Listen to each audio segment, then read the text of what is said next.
Um, so the last 15 years, you know, I've been giving messages and helping others, and you know, and focusing. So I was always reaching out to help other people because when I asked for help or if I wanted to talk about something, it was, oh, don't make a mountain out of a molehill, right? So I really didn't have any support. So um, my daughter was in middle school, and she was really frustrated because her brother was getting everything from my dad, cars and things like that, and I could afford it because you know I have money. And so she kept asking her that day, my stepmother, why do you keep doing that? You know that we need transportation. You know that we wouldn't be bothering you if we had transportation,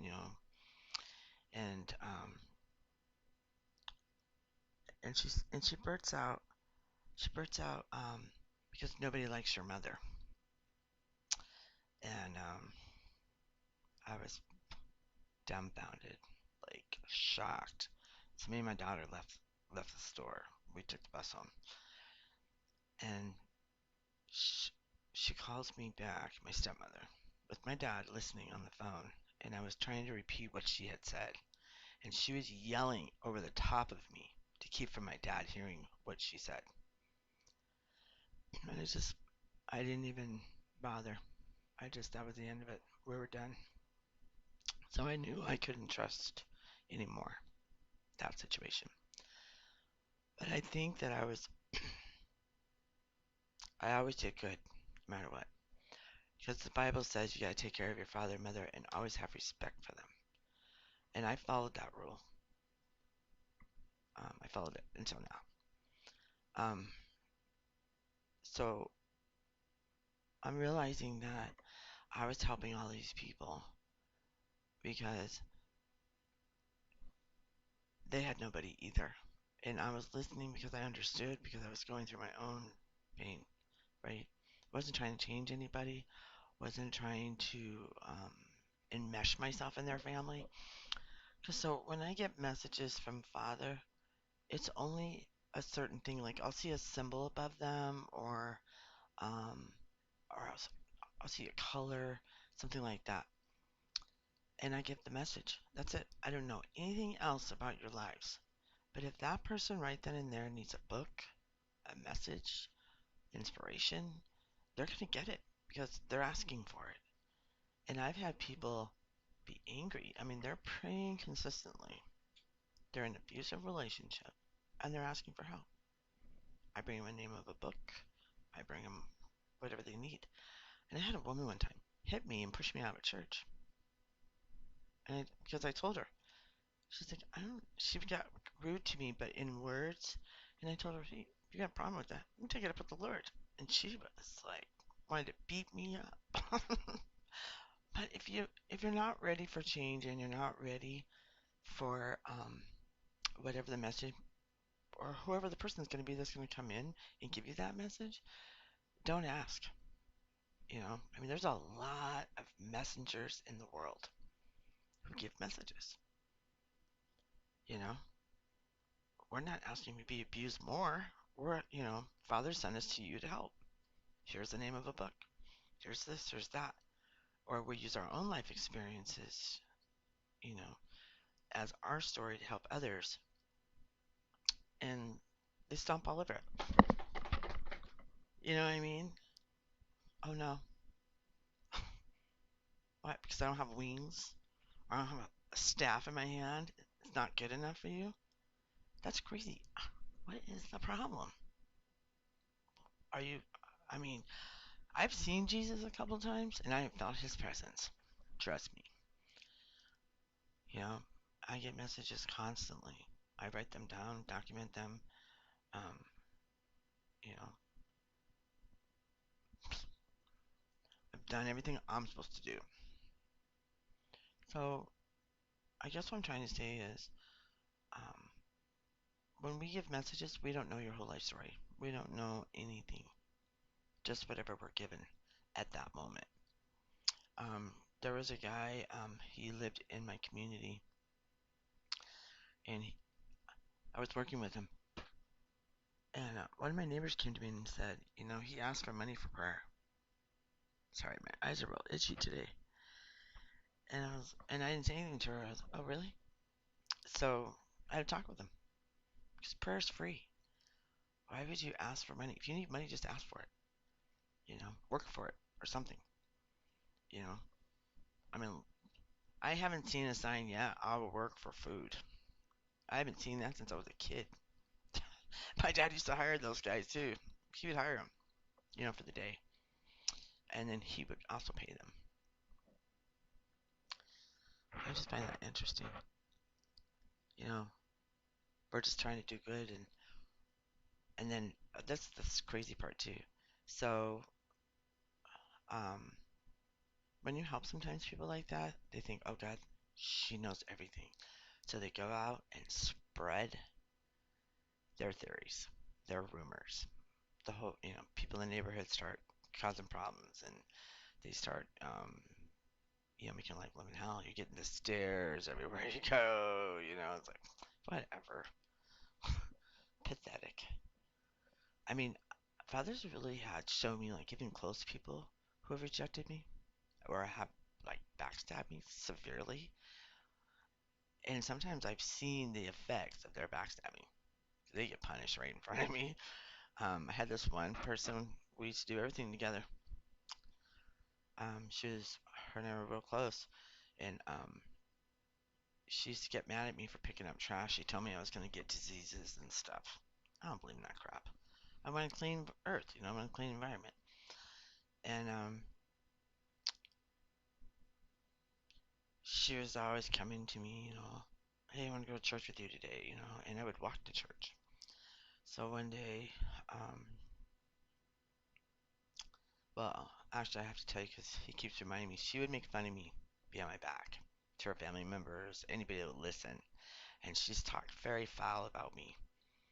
I remember one day we were in church, and it was packed, like, I mean, packed. And so I sat on the floor in front of a statue, and she was standing. And I wanted to talk to the priest after, and she was flying out of the church, like PO'd, I was like, what's going on? So I asked her, why are you flying out of the church like that? Why are you so upset? I stood for a whole hour. Well, Jesus died on the cross for you, and you're acting like that? He suffered, man. I mean, suffered. She called me the B word. She told me I was peaceful, but I was a real B, the B word. And I was hurt by that. And then she just did things all through the years. And I know that she wrecked things for me because one day they're my friend and one day they're not. I'm being mistreated. Crazy stuff. I mean, who does that? So one day she comes to the house. She's like, hey, let's walk to church. She wants to go to church with me. It's early in the morning. And I walk really fast. And she's walking with me. We're walking. And I'm like ahead of her, probably about 1.5 feet. Next thing I know, I hear her call my name. And I see her glasses go flying, past me. And she had fallen in the street. She goes, something tripped me, something tripped me. And there was nothing there, but she said something tripped her. There wasn't even a hole there. And so I pick her up and I'm wiping her off. I'm like, you gotta stop talking bad behind my back. You gotta stop doing it. She was quiet. I mean, literally quiet. And we haven't spoken really since then. She did take over one of my apartments again. Um, but, um, it's just sad to know that you really can't trust. I mean, I'm still trusting every day, but I'm not as openly out like I used to be. Like, let me go. I trust you. You're my best friend. We're gonna talk good things. We're gonna do all these things. But and even at work, um, it was like the three amigos. We were close, and I thought we were good, but we weren't. They filed complaints to me and lied in their complaints. I would get this one feeling every time one walked by. It was a weird hollow feeling in my throat. I was like, why am I getting that? And all of a sudden they changed her shift too. And I mean, I didn't realize that till later, but I was like, what did she do? What did she say? So when that fake investigator called me, he said he was going to do an investigation, but I can't tell anybody, right? It's a secret. I should have known right then and there that was a problem because he wanted to get to the bottom of what was going on. He asked me about her. He said, she asked you to leave her alone and you kept calling and calling. I said, the day she ever talked to me, and that was way early, um, I told her, well, have a nice life, and I deleted her. And then a couple months later, I realized it was her who started some of this stuff in the beginning, and then the supervisors took over. I was totally flabbergasted. Totally. Um, you know, she would see me and she would go like this to me in my face. Literally. Why are you shaking your head at me? You know what I'm saying? I, and people would, so when I had that really bad chemical reaction, and I had the burning in my eye, and then some issues with my head. First of all, um, so people would be cleaning the tables that we eat on with those chemicals, which I let them know it shouldn't be on the tables that we ate on, and they would literally go to that person, and she would just shake her head at me. Only thing I was trying to do was protect them from future infection of cancer that was possibly could have happened. You know, the whole room smelled like those chemicals. And they had not done it at all until Thanksgiving week. Um, the day I walked in, I believe it was, yeah, that week. That place was booming with that chemical. I could smell it. Oh my, it was horrible. I was like, oh my gosh. And they cleaned all the tables with it. They mopped, they have their own thing for the floor. But the chemical that was causing the issue was on the tables. And when they had me in there cleaning, they told me no chemicals on the tables. But all of a sudden, they changed everything out of nowhere. Dangerous. You're not even supposed to eat, chew gum, drink pop. Drink, chew gum, smoke cigarettes, or eat around this chemical. And all these people had it on their clothing because they were in a small area where they cleaned. There's a spray, right? Or a wash, wash down the walls with it. And then they had another chemical they used for the actual toilet, and they were mixing it with the other product in the same color rag. Stupid, eh? And it was putting out a vapor, and that's what was making me sick. When I first went in there in the laundry room because I was injured, they would have me put bleach in already chemical soaked rags in the washers. So when I would open them on the short washes they had us wash them on, I was being exposed to green gases. Who would know? I didn't know. I had a coworker tell me that's green gas because they told me it was a weird smell. When I went to the chemical meeting, I even let them know. So they called the companies to these products, and they said, "Why would you put bleach on a chemical?" You know, too late now, right? I've already been inhaling it for how long? So they did remove the bleach from the chemical rags. You know, yeah, you got it. So there was a lot of stuff in there, and every time I brought something up, they would change it. Next day, boom, right back to the beginning. It was constant. Every time, every day I went in for the first 6 weeks, it was one way. It was another, back to the first way, another, back to the first way. They were constantly messing with your perception. I'm realizing, like, as I go back and I think about everything, it all started from the very beginning.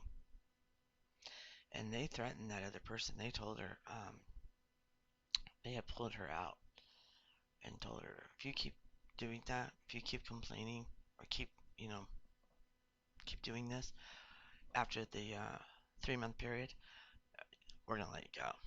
She bit on that too. Wonder how she's doing today. Do I care? Nope.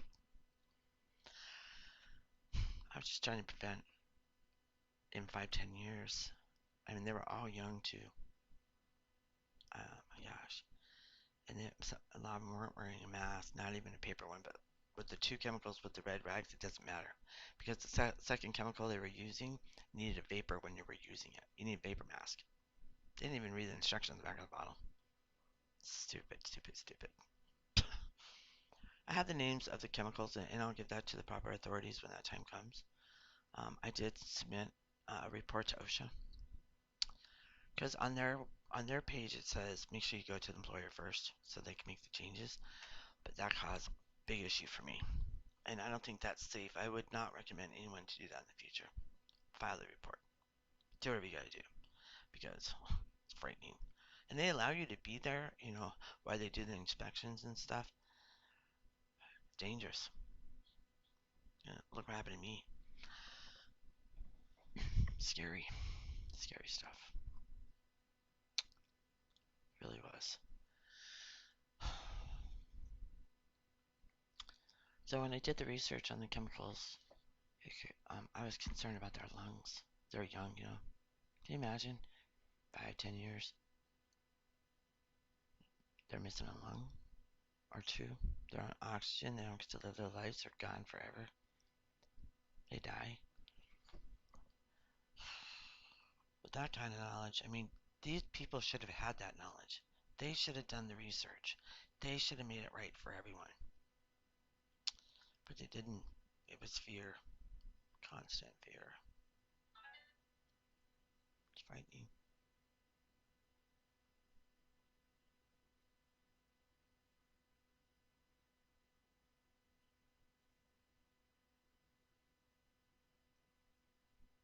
Everyone is born for a purpose.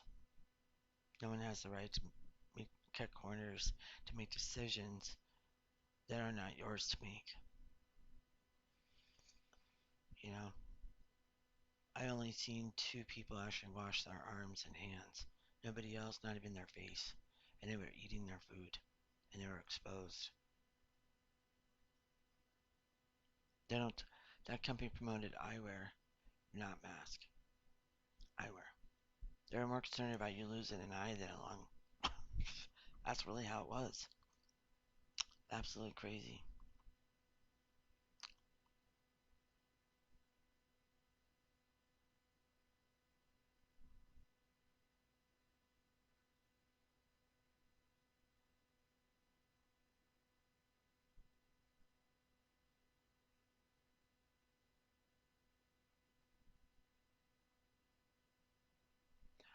There's this woman too.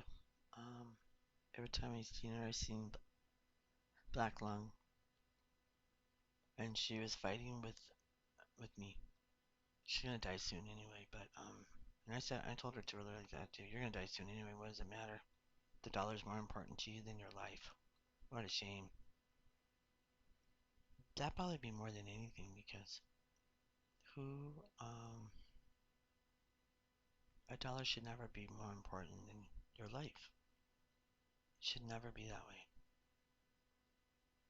If someone is fighting for a cause, it's for a reason. Like I know what I'm talking about.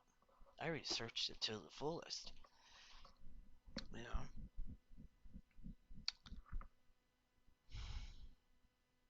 I don't know. It's just kind of frustrating.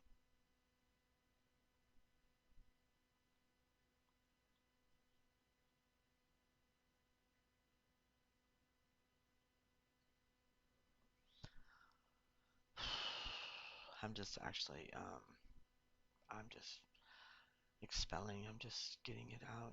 Just wrapping my mind around it all, one day at a time, I guess.